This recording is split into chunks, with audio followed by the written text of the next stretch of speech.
Olá, seja bem-vindo a mais uma aula de Direito Penal da parte geral. Meu nome é Glauco Moreira, sou professor de Direito Penal e hoje nós vamos falar sobre o tema Circunstâncias incomunicáveis no concurso de pessoas. Vem comigo!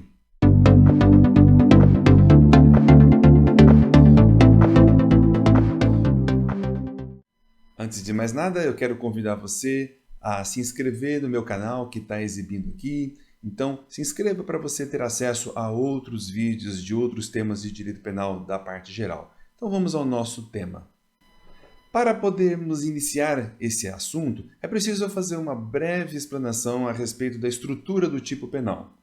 Um tipo penal qualquer, essas previsões que estão na legislação penal, previstas como crime, como tráfico, como homicídio, como furto, aquilo nós chamamos de tipo penal. O tipo penal ele é composto por alguns elementos necessários. O primeiro deles é o núcleo, que é o verbo, é a ação do agente ou a omissão, é fazer algo como matar, subtrair, constranger ou deixar de fazer, exemplo, deixar de socorrer ou deixar de pagar pensão alimentícia. Então, o núcleo é composto pelo verbo. Além do núcleo, um tipo penal possui necessariamente alguns elementos, aos quais nós vamos chamar de elementos objetivos, subjetivos e normativos.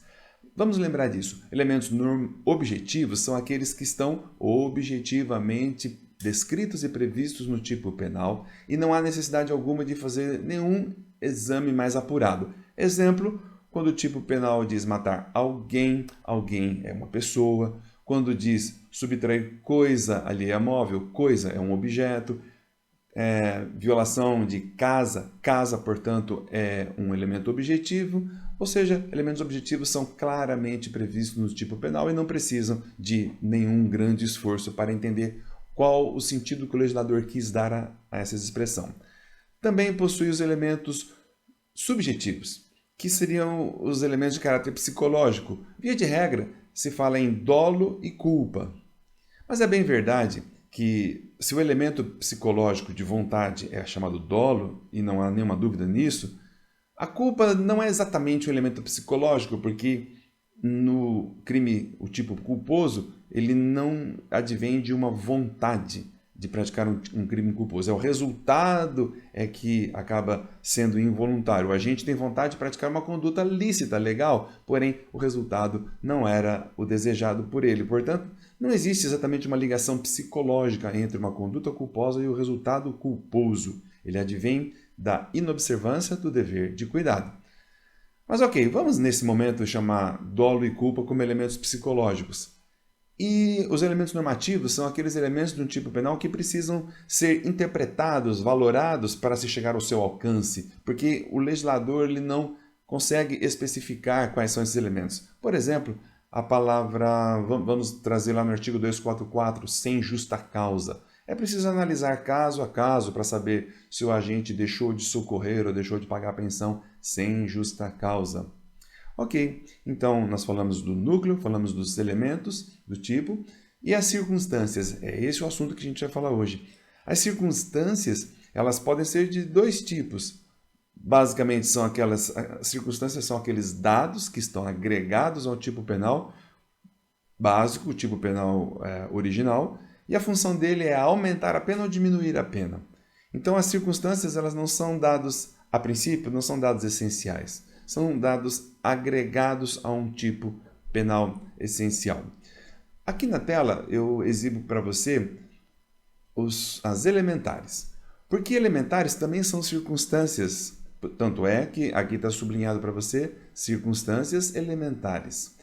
Acontece que essas circunstâncias elementares, também chamadas de elementares, elas são um pouco diferentes. Vejam só, são dados essenciais de um tipo penal referente à conduta penalmente lícita, sem os quais o tipo penal deixa de existir ou passa a ser um outro tipo.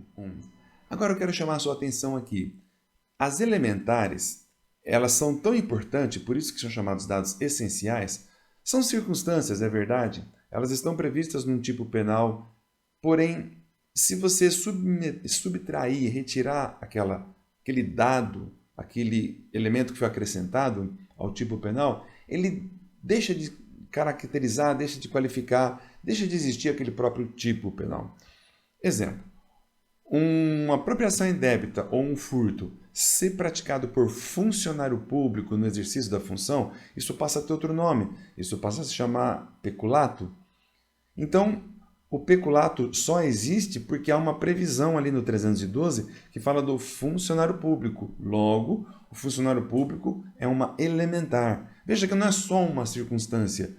Se você suprimir lá do artigo 312 o termo funcionário público, ou, por exemplo, no artigo 123, que fala do infanticídio, se você suprimir o termo a própria mãe, ou que mata o próprio filho, ou também durante o parto ou logo após, ou sob influência do estado puerperal, que são circunstâncias que estão agregadas ao tipo do artigo 123, você desqualifica aquilo. Ele passa a ser um homicídio comum, lá do artigo 121, porque se a mãe matar o próprio filho, mas não estiver essas circunstâncias presentes, ela vai praticar um homicídio lá do 121. Então ele deixa de existir. Portanto, essas circunstâncias, esses exemplos que eu dei, são as chamadas elementares, são dados essenciais. Agora, voltando aqui ao nosso slide. O que é importante para a gente observar é que, veja, as circunstâncias elementares sempre se comunicam aos demais colaboradores do tipo penal no concurso de pessoas. Não importa aqui se elas são de caráter subjetivo ou de caráter objetivo. Se o agente que no concurso de pessoas praticou a conduta ou colaborou conhecendo aquela circunstância, ela vai se comunicar ao colaborador. Na prática, como é que fica isso? O peculato do artigo 312 é um crime praticado por funcionário público. Quem não é funcionário público, em tese, não poderia responder por esse crime de peculato. No entanto, se um terceiro, que não é funcionário público, colabora como coautor ou como partícipe de um crime de peculato, sabendo que ele está colaborando com um funcionário público e aceitou participar daquele crime, então se ele sabe dessa circunstância, ele tem conhecimento que ele é funcionário público, esse terceiro vai responder sim pelo crime de peculato. Por quê? Porque essa circunstância funcionário público é uma elementar do tipo, ela se comunica, ou seja, ela se transmite para um colaborador. É isso que está previsto lá no artigo 30, que nós vamos ver um pouco mais para frente, ok? Mas grave desde já esse dado tão importante. Mas voltando aqui comigo agora.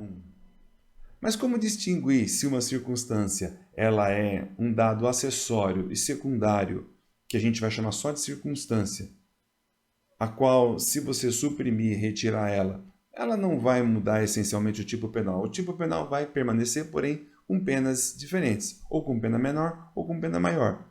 Ela tem essa função de estar ali no tipo penal. Como diferenciá-la de uma elementar, que é um dado essencial? A gente pode utilizar o critério da exclusão, que é exatamente isso que eu mencionei. Basta você suprimir aquela circunstância e veja se o tipo penal permanece. Vamos imaginar um crime de homicídio. Homicídio é matar alguém. Se esse homicídio for praticado mediante asfixia, por exemplo, ou incêndio, colocar fogo na pessoa, essa é uma circunstância que faz com que a pena seja maior, é uma circunstância qualificadora. Mas se você tirar essa circunstância do fato, o que vai ter? Vai ter um matar alguém. Vai ter matado de outra forma, que não seja de uma forma mais grave, mas o homicídio permanece. Logo, isso, a asfixia, usar o fogo, é uma mera circunstância mesmo, não é uma elementar. Ok? Vamos lá adiante. Agora nós vamos falar um pouco sobre a diferenciação entre circunstâncias de caráter subjetivo e objetivo. É bastante simples isso. As circunstâncias subjetivas, como está exposto aí no seu quadro, são aquelas que estão relacionadas à motivação do agente que pratica o fato. Então, é aquilo que leva o agente a praticar uma conduta. São circunstâncias em torno do próprio psicológico, do agir do agente. Vamos dizer, motivo torpe, motivo fútil, por vingança, por ódio, ou por relevante valor social ou moral, que é uma circunstância que faz diminuir a pena. Então, vejam, é o próprio agente, isso é importante, grave comigo. Circunstâncias subjetivas Elas partem do agente, é como o agente realiza a conduta típica, ok? E as circunstâncias objetivas? Vejam, elas não estão relacionadas à motivação ou partem do agente. Não, elas estão relacionadas ao fato. Olhem para o fato e veja se ele foi praticado mediante determinadas circunstâncias. Por exemplo, aqui eu coloco no quadro tempo ou momento do crime. Se o crime foi praticado à noite, no furto, por exemplo, é uma circunstância que faz a pena aumentar. Então, vejam que é uma circunstância que está no fato e não no agente. Não é o agente que está na noite. É o crime que foi praticado à noite. Ou então, circunstâncias de lugar, modo e meios de execução. A emboscada, a traição, são circunstâncias que fazem com que a pena seja maior. Ou então, a qualidade da vítima, se a vítima é mulher ou não. Aqui há uma pequena discussão. Aqui eu quero chamar a sua atenção. Vem aqui comigo. No tocante à qualidade da vítima, há uma discussão se essa é uma circunstância subjetiva ou objetiva. Vejamos, se o que leva o agente a praticar um crime de feminicídio é porque ele age contra uma mulher, então é o motivo do crime, o que leva ele a matar, no caso, né, do feminicídio, matar uma mulher, então essa seria uma circunstância de caráter subjetivo.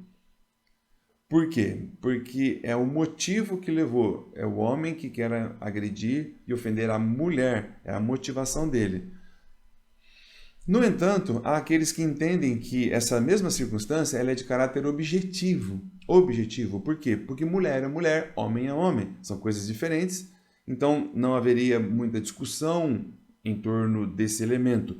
Se ele agrediu uma mulher, objetivamente será o feminicídio em razão dele ter ofendido uma mulher. A pena dele será maior que se ele tivesse agredido, no caso, matado um homem. Aí não seria feminicídio, seria um homicídio. Então, de maneira objetiva, é possível definir se é homem ou mulher. E aí, aqui inclui também as questões da transexualidade, tudo isso envolve essa questão. Portanto, tem uma discussão em torno de ser essa circunstância de caráter objetivo ou subjetivo. O que se tem entendido é que é uma circunstância de caráter subjetivo. O fato de ser mulher, que é em razão da motivação. Ok, vamos adiante. Agora retornando à interpretação do próprio tipo penal. Nós já falamos o que são circunstâncias, já falamos o que são elementares, já falamos sobre a composição de um tipo penal, que tem o núcleo, tem os elementos e tem as circunstâncias. Logo, as circunstâncias elas não são essenciais. No entanto, nós vimos que as circunstâncias elementares são, sim, dados essenciais que compõem o tipo penal. Uma importante definição, diferenciação entre circunstância, olha que interessante, entre circunstâncias, seja elas de caráter subjetivo ou objetivo, e elementares, é que as circunstâncias elementares elas estão previstas no próprio caput do tipo penal, dada a importância dela para o próprio tipo penal. Elas compõem a própria descrição do tipo essencial lá do caput. Já as circunstâncias, de maneira geral, sejam elas objetiva ou subjetiva, sejam elas para aumentar a pena ou para diminuir a pena, elas estão nos parágrafos de um tipo penal. Então, qual a função dos parágrafos? É fazer com que a pena seja aumentada quando são circunstâncias qualificadoras, ou fazer com que a pena seja diminuída quando são circunstâncias privilegiadoras, ou são causas de aumento, ou são causas de diminuição de pena. Mas veja, elas estão previstas nos parágrafos. Não se comunicam no concurso de pessoas as circunstâncias e as condições de caráter pessoal.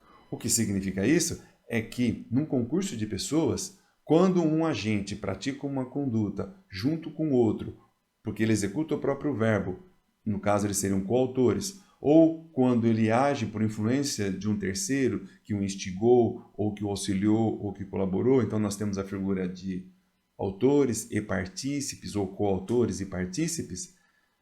As circunstâncias que envolvem o próprio crime ou que estão relacionadas ao próprio agente, a pergunta é, será que ela se transmite para outro? Tá, como assim? Vamos lá claramente entender uma situação. Se um crime é praticado por vingança, ou por ódio, ou por motivo torpe, aquele que determinou por motivo torpe matar para que outro mate ou execute o crime, os dois vão responder por motivo torpe ou só um deles? Então, é essa a situação. Se as circunstâncias que estão em torno do crime vão atingir as pessoas que atuaram de maneira igual ou não. São essas as regras. Agora nós vamos falar sobre a previsão do artigo 30 do Código Penal, que diz que não se comunicam as circunstâncias e as condições de caráter pessoal, salvo quando elementares do crime. Vamos tentar entender o que significam esses dizeres da lei penal. Vamos à primeira regra, a regra da incomunicabilidade das circunstâncias subjetivas.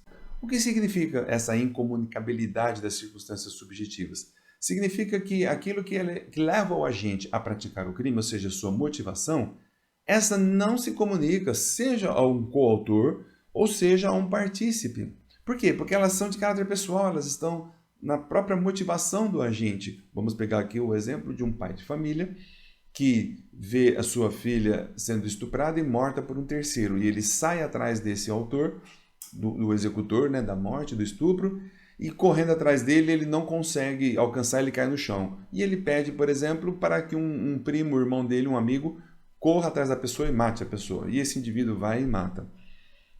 Veja, ele é o pai de família é um partícipe porque ele pediu, ele induziu a um terceiro que praticasse o crime. Ele é um partícipe. E ele foi motivado por uma circunstância que diminui a pena, que é relevante valor social moral, que está lá no artigo 121, parágrafo 1º. Mas esse que executou o crime, esse parente, amigo que foi lá e executou, ele não agiu por relevante valor social moral, mesmo porque não era a filha dele, ele só cumpriu um pedido de um terceiro. Então, essas circunstâncias de caráter pessoal, elas não se comunicam. Por isso que são chamadas de caráter subjetivo. Tanto para o coautor quanto para o partícipe, elas não se comunicam. A segunda regra importante é a da comunicabilidade das circunstâncias objetivas na coautoria. Por quê? Porque coautor é aquele que realiza o verbo. Então, não há nenhuma dificuldade, porque quem realizou o verbo vai responder pelo crime. Então, quem matou, quem subtraiu, quem constrangeu, ou seja, se ele agiu, se duas pessoas agiram mediante asfixia e matando um terceiro, crueldade, ou se duas pessoas colocaram fogo numa vítima, naturalmente que as duas sofrerão as consequências dessa circunstância objetiva, que foi a forma pela qual o crime foi praticado, ou se duas pessoas praticam crime à noite, que é uma circunstância objetiva. Como eles executaram o verbo, ambos responderão de acordo com a pena dessas circunstâncias. Isso não há nenhuma dificuldade. Vamos então à terceira. A terceira regra é de que se comunicam as circunstâncias objetivas na participação. Na participação, diz lá o que eu estou sublinhando para você, só responde o partícipe pela circunstância objetiva se ele tinha o conhecimento da forma como o crime foi praticado. Então, vamos lá. Quem determinou, aquela pessoa que mandou que o outro cometesse o crime, se A manda que o B cometa um crime, e ele diz, ele é um partícipe, ele fala, você vai lá e comete o crime mediante asfixia, vai lá e taca fogo na vítima. E o executor realiza o crime dessa forma, então tanto quem executou o crime dessa forma, quanto aquele que determinou o crime, que é um partícipe, vão responder também por essa circunstância objetiva, naturalmente, porque o que determinou, o A que determinou, ele tinha conhecimento e foi ele que falou que era para cometer o crime dessa forma. Agora veja comigo, interpretando o contrário, se o A determina que o B mate C, ele só falou, vai lá e mata o C. O B, que foi contratado, que foi convidado a matar, ele mata o C com requintes de crueldade. Mata ele envenenado, asfixiado, fogo ou qualquer outro requinte de crueldade. Veja, se o A que pediu para que ele matasse não tem conhecimento dessa circunstância, da forma como ele executou, ele não poderá responder pelo crime com essa pena maior, essa pena agravada. Por quê? Porque ele não sabia. Ele não teve nenhuma indicação de que o crime deveria ser assim. Ele só praticou um homicídio simples. Ele vai responder pelo homicídio, mas um homicídio simples. Ele não poderá responder com a pena mais grave. Retornando então ao nosso slide, nós podemos pegar aqui um resumo sobre a participação e a comunicação, a comunicabilidade das circunstâncias. Então, a primeira regra é de que circunstâncias subjetivas, aquelas relacionadas ao motivo do crime, de caráter pessoal, jamais se comunicam a terceiros. Essa é a primeira regra. Mas vamos ter ali umas exceções, tá? Aguenta a mão um pouquinho. Segunda regra. O partícipe só responde pela circunstância objetiva se estava dentro da esfera do seu conhecimento que aquele crime, aquele fato, aquela conduta seria praticada daquela forma. Ok? Vamos adiante.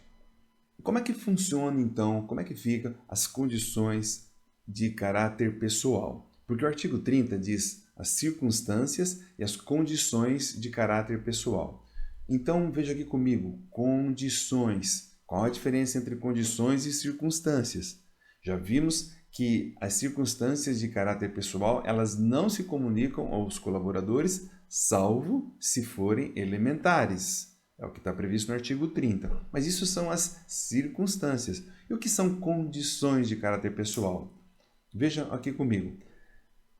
São as qualidades pessoais do indivíduo, são aspectos subjetivos, ou seja, relacionados à pessoa do agente, que não dependem de qualquer prática de infração. Elas são inerentes ao próprio indivíduo. Agora, vem aqui comigo. Como assim? O que são essas condições?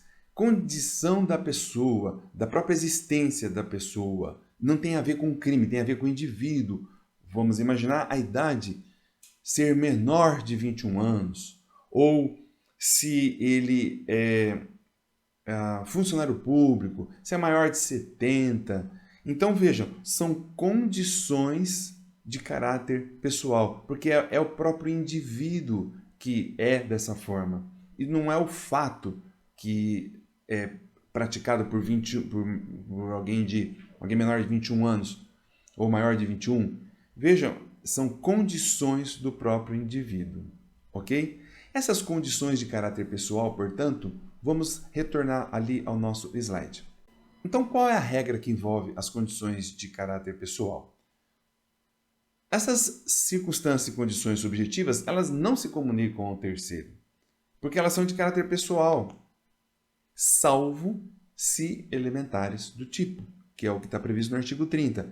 Então, o fato de um indivíduo praticar um crime com outro, por exemplo, se ele for reincidente, dois indivíduos praticam um crime, só que um já era cadeieiro, já acostumado à vida de crime, e o outro pela primeira vez.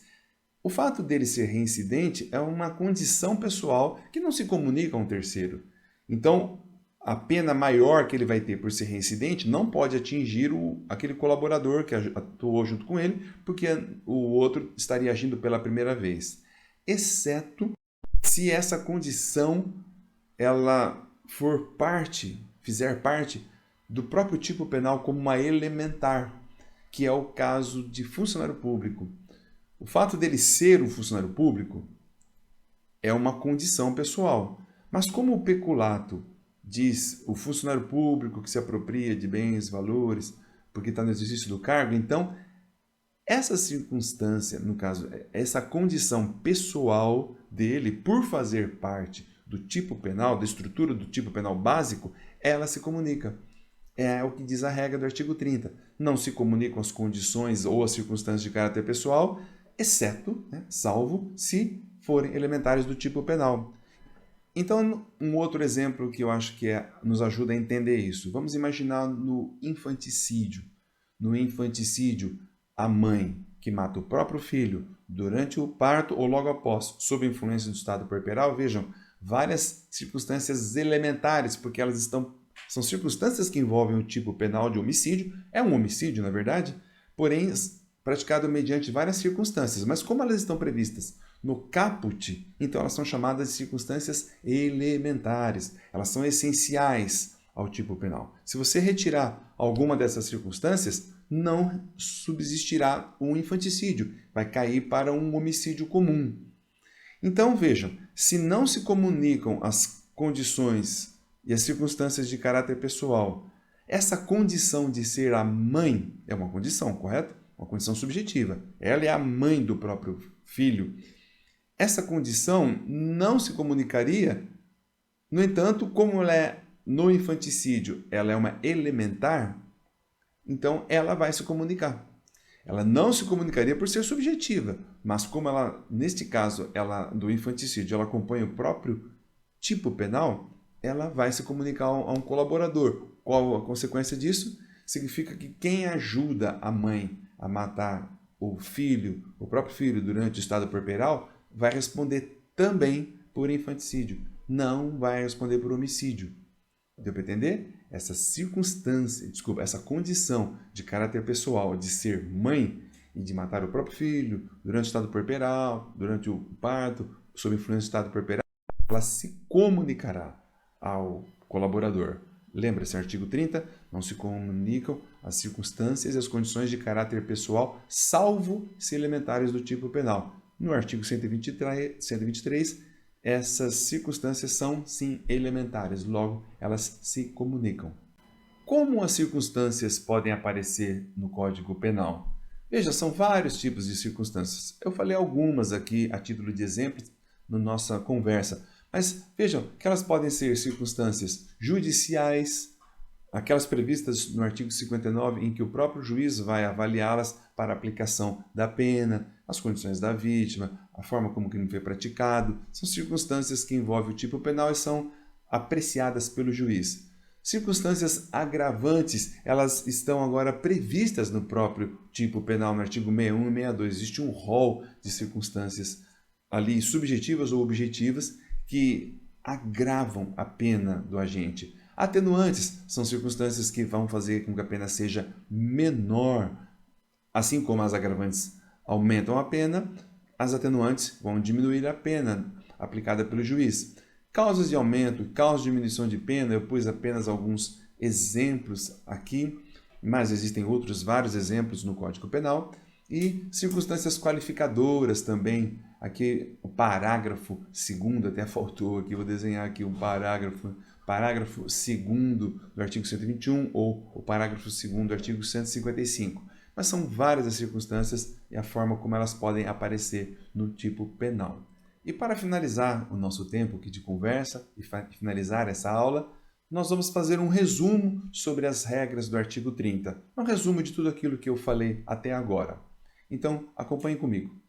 A primeira regra que você deve guardar é que nunca se comunicam as circunstâncias e condições de caráter pessoal.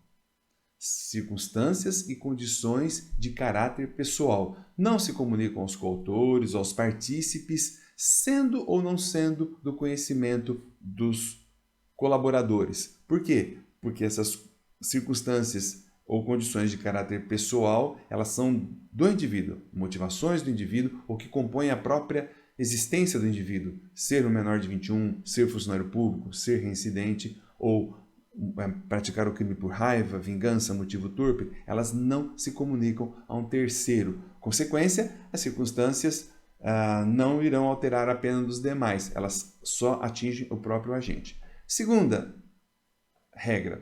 As circunstâncias de caráter objetivo se comunicam aos demais coautores desde que tenham entrado na esfera de conhecimento deste. Ou seja, se elas são de caráter objetivo, todos aqueles que colaboraram, sejam como partícipes, sejam como autores, vão responder por essas circunstâncias, mas desde que eles saibam. Não é possível que ele responda por uma circunstância se ele não sabia. O exemplo que eu dei agora há pouco, daquele que manda um indivíduo matar o outro, mas quando o outro mata, ele mata por um motivo, por circunstâncias qualificadoras, sendo que quem determinou, quem mandou matar, não sabia. Então ele não pode responder, que são circunstâncias de caráter objetivo, não atingirão a pena daquele que determinou. E a terceira e última regra é a de que sempre se comunicam as circunstâncias elementares, sejam elas de caráter subjetivo ou objetivo, desde que sejam do conhecimento do agente. Então, vamos pegar aquela condição do agente de ser funcionário público. Aquele colaborador, mesmo que seja um particular, mesmo que não seja um funcionário público, ele vai responder pelo peculato se ele sabia que quem estava subtraindo ou se apropriando de um bem pertencente ao Estado ou sob os cuidados do Estado, que é o caso do peculato, se ele sabia que ele era um funcionário público. Então, é uma condição de caráter pessoal que não se comunicaria, no entanto, no peculato, ela é uma elementar. Então, ela vai se comunicar ao colaborador, ele vai ter a pena dele também agravada em razão dessa circunstância. As circunstâncias objetivas sempre vão se comunicar, se elas forem elementares. Circunstâncias elementares sempre vão se comunicar. Por quê? Porque o legislador ele excluiu as de caráter pessoal se for uma elementar, mas de caráter pessoal. A de caráter objetivo sempre vai se comunicar desde que seja do conhecimento do agente. Enfim, nós chegamos ao final desse bate-papo, dessa nossa conversa. Eu espero ter ajudado você a compreender um pouco mais sobre esse atingir, esse alcançar das circunstâncias e condições de caráter objetivo e subjetivo no concurso de pessoas e as suas regras. Muito obrigado por estar comigo e até a próxima.